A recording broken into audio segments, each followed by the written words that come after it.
Mr. Speaker, esteemed colleagues and distinguished guests, it is my honor and privilege to stand before this august body to present the progress report of the Joint Committees on Dangerous Drugs, Public Order and Safety, Public Accounts, and Human Rights, or what is now popularly known as the Quad Committee.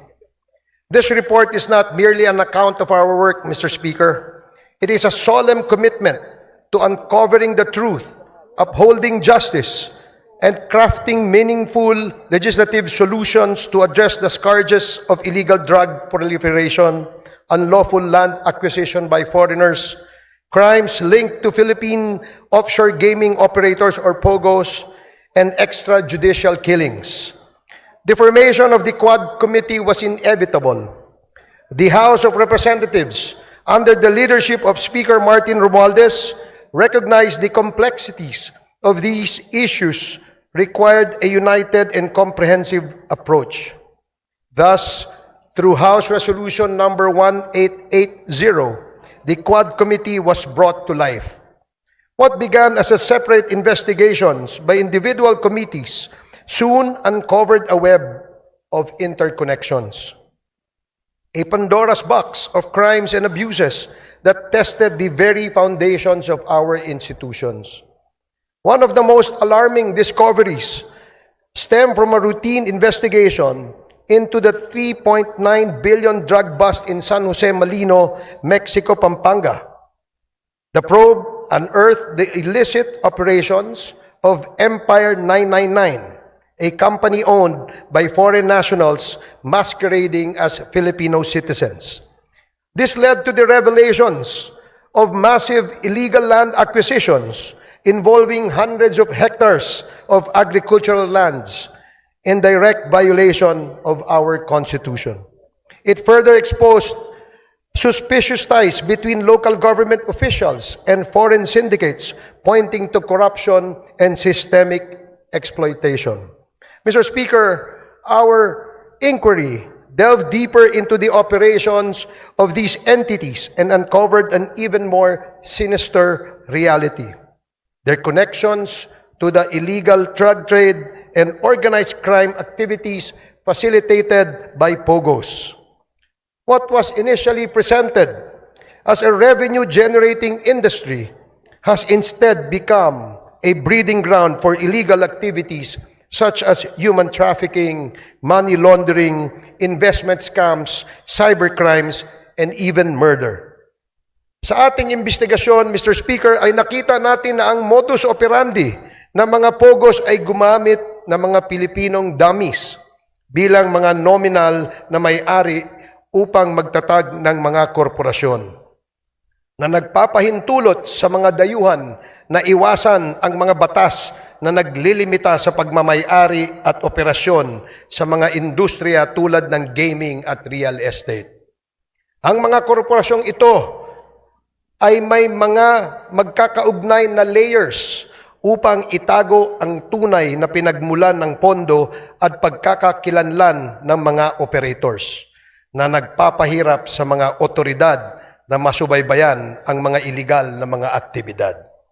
Mr. Speaker, ang mga POGOs na ito ay naguhugas ng pera mula sa mga krimen tulad ng human trafficking, illegal na pagsusugal, bentahan ng droga at cybercrimes sa pamamagitan ng pagpapadaan ng pondo sa mga bank account, pagbili ng ari-arian at iba pang mga instrumentong pinansyal na pinapalabas na lehitimong operasyon ng kanilang mga negosyo.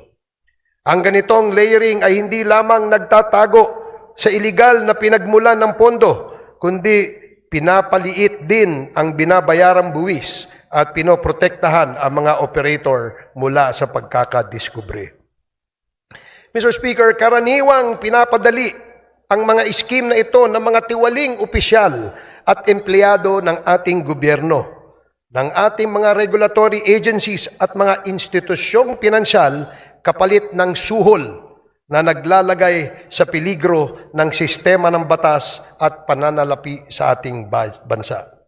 But perhaps the most chilling revelations, Mr. Speaker, pertains to the extrajudicial killings that have scarred our nation's history.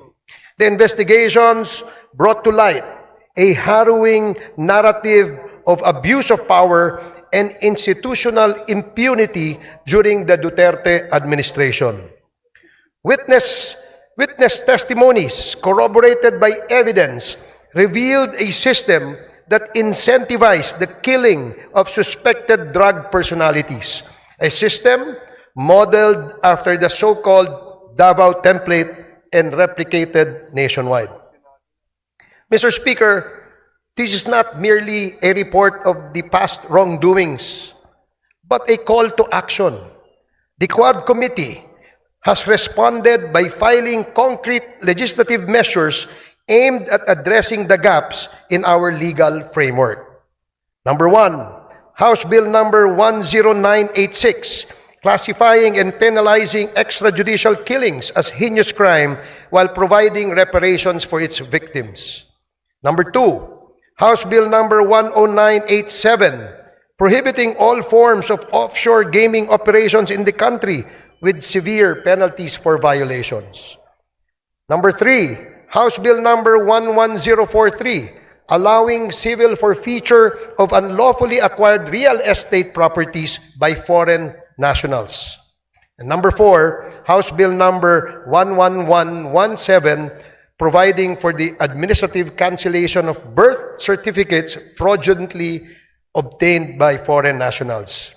In addition to these proposed bills, Mr. Speaker, our inquiries have already yielded significant actions.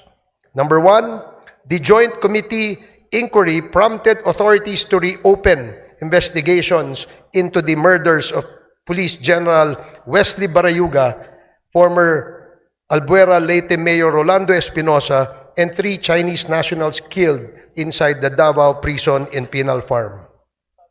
2, the certificate of registration of or incorporation of Empire 999 Realty Corporation was revoked by the SEC.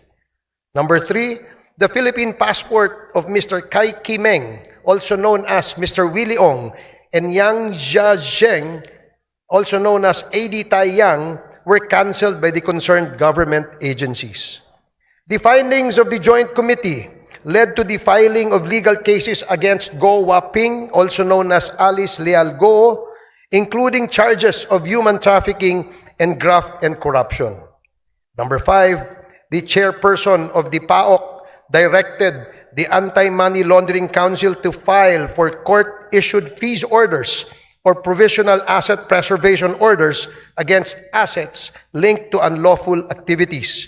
These include the following corporations: Lucky South Limited Corporation, Whirlwind Corporation, Biancham Holdings and Trading Incorporated, Empire 999 Realty Corporation, Sunflare Industrial Supply Corporation, Yatay Industrial Park Incorporated, Mexico 999 Industry Realty and Development Corporation.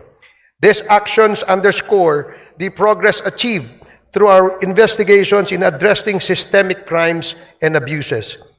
We have also recommended, Mr. Speaker, amendments to relevant laws, including the Anti-Money Laundering Act, the Anti-Trafficking in Persons Act, the Civil Registry Law, the Anti-Dummy Law, the Bank Secrecy Law, the New Philippine Passport Act, the Comprehensive Dangerous Drugs Act, the Cybercrime Prevention Act, the Tariff and Customs Code, the Revised Corporation Code, and the Local Government Code, among others.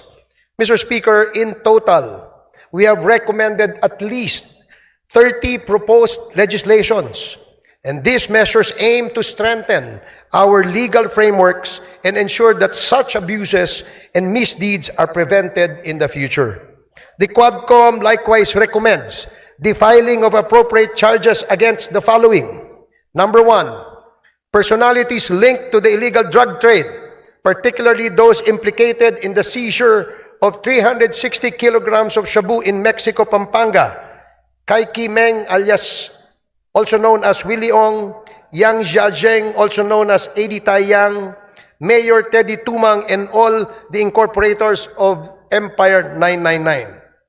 Number 2, perpetrators of crimes against humanity under Section 6, of Republic Act 9851 or the Philippine Act on Crimes Against International Humanitarian Law, Genocide, and Other Crimes Against Humanity.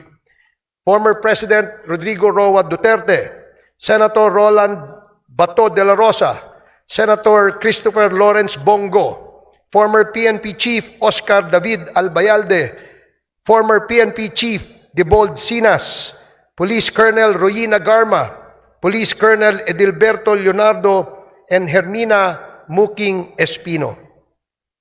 Number 3, the co-conspirators in the murder of Chu Kintung, Li Lanyang, and Wong Mengpin, the 3 Chinese nationals killed inside the Davao Penal Prison and Penal Farm on August 13 of 2016. Former President Rodrigo Roa Duterte, Police Colonel Royina Garma, Police Colonel Edilberto Leonardo, SPO4 Arthur Narsolis, and Superintendent Gerardo Padilla.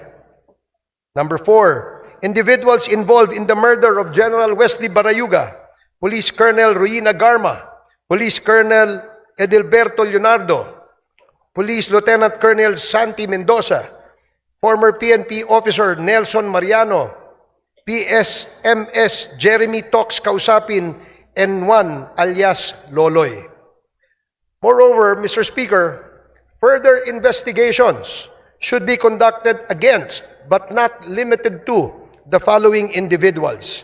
Number 1, personalities implicated in the illegal drug trade in relation to the revelations provided by resource persons Jimmy Guban and Mark Taguba, Representative Paulo Duterte, Councilor Nilo Abilera Jr., Mr. Paul Gutierrez, Mr. Benny Antiporda, Mr. Jojo Bacud, a certain Tita Nani, and Mr. Allen Capuyan.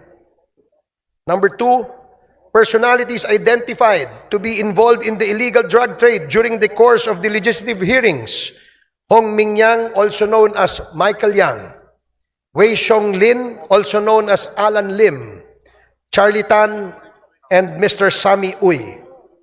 Number 3, personalities involved in POGO-related illegal activities: Attorney Herminio Harry Roque Jr., Catherine Cassandra Leong, Go Waping, or also known as Alice Leal Go, Yang Jian Sin, also known as Tony Yang, and Hong Jiang Yang, the younger brother of Tony Yang and Michael Yang. Mr. Speaker, our work is far from over. The Quad Committee's progress thus far is a testament to what we can achieve when we confront corruption and criminality with courage and resolve. However, it also underscores the magnitude of the challenges we face. This is a defining moment for this Congress, Mr. Speaker.